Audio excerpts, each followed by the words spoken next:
putting out fires, creating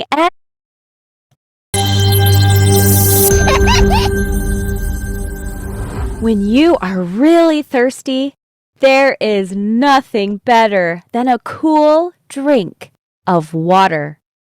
But have you ever wondered where your water comes from?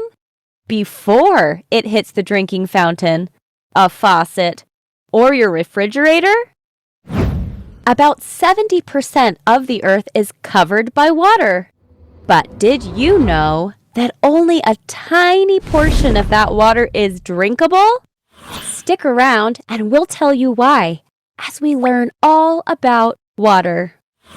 Water is needed for all living things. You use it every day. You drink it, wash with it, cool off in it, cook with it. Water helps with growing plants for food, putting out fires, creating energy, and so much more. Without water, life on Earth wouldn't exist. But what is water exactly? Let's examine some water together right now. What does your water look like? How does it taste? How does it smell? How does it feel? Is the water in your cup a solid, a liquid, or a gas? Now that you've studied your glass of water, let's talk about what it's made of, or its recipe.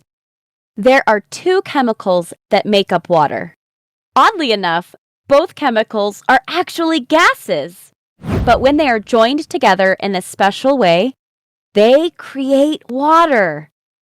These two chemicals are called hydrogen and oxygen, which is why water is sometimes referred to as H2O, because it takes two hydrogen atoms and one oxygen atom to form a water molecule. Pretty neat, huh? A water molecule is the same whether it's a liquid, a solid, or a gas. Water in its liquid form is what you drink. When water gets cold enough, it freezes and becomes a solid, which, as you probably know, is called ice. Want to do an experiment? You can see this process for yourself by filling up an ice cube tray or plastic cup with water and then sticking it into your freezer. After a while, you'll see that the water has gotten cold enough to turn into ice. Want to see the process in reverse? See it for yourself by putting an ice cube into a bowl and then watching it slowly melt.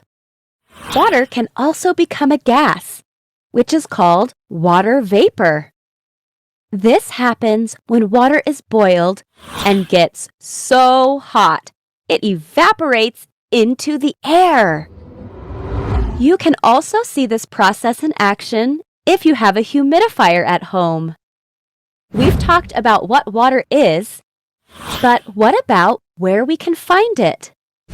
About 70% of Earth's surface is covered with water. That seems like a lot, right? Let's say you had a candy bar with 10 squares of chocolate. Yum! 70% would equal 7 whole squares of your candy bar. That's a lot of water. Most of Earth's water comes from its oceans, but it's also found in glaciers, the polar ice caps, rivers, lakes, streams, creeks, and reservoirs.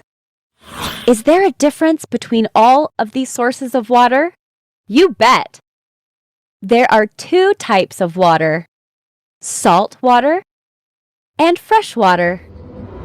Water from the ocean is made up of salt water, which isn't safe to drink unless it has all of the salt taken out of it. One source of fresh water is called surface water, and it is found in glaciers, lakes, rivers, streams, creeks, and reservoirs.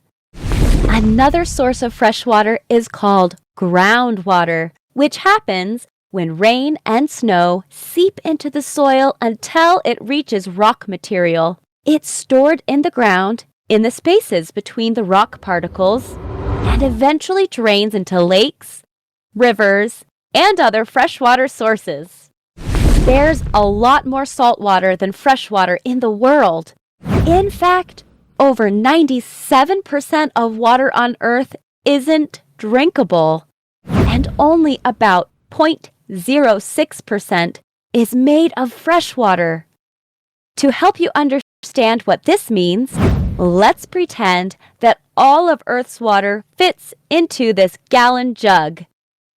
Only 1 teaspoon of this entire gallon of water would be fresh water. That isn't very much. And it's why it's so important that we conserve water whenever we can. Our bodies need fresh water to survive, and clean drinking water is essential for life on Earth. But in some parts of the world, people don't have access to clean drinking water. Some people have to travel long distances to get their water and have to boil it or use special filters before they can drink it. Besides drinking it, how do you use water in your daily life? What about brushing your teeth? Flushing the toilet? Shower or bath? Do you want to know the best way to conserve water? It's pretty simple. Turn it off when it's not being used. So when you brush your teeth, get your toothbrush wet and then turn off the water while you brush. You could also take a 5-minute shower instead of taking a bath. You can even make water conservation fun by putting out containers when it rains and storing up the water you collect for future use. If we all work together, we can ensure that there's more water available for everyone. What time is it? It's review time. Let's see how many water facts you remember. What are the 2 different types of water found on Earth? Did you say salt water and fresh water? Great job! What's a simple way to conserve water? Turn it off when you're not using it. What's the recipe for water?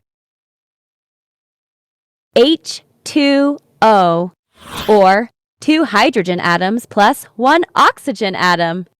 You're doing so awesome! True or false? There's more fresh water on Earth than salt water. False! That's why it's important that we conserve water when we can. Fantastic job, everybody! Did you learn something new about water today? We hope so. Remember, knowledge is power, so make sure to talk to a friend about what you've learned. The more we know about water, the better we can protect and conserve it for the future. Hope you had fun learning with us. Visit us at learnbright.org for thousands of free resources and turnkey solutions for teachers and homeschoolers.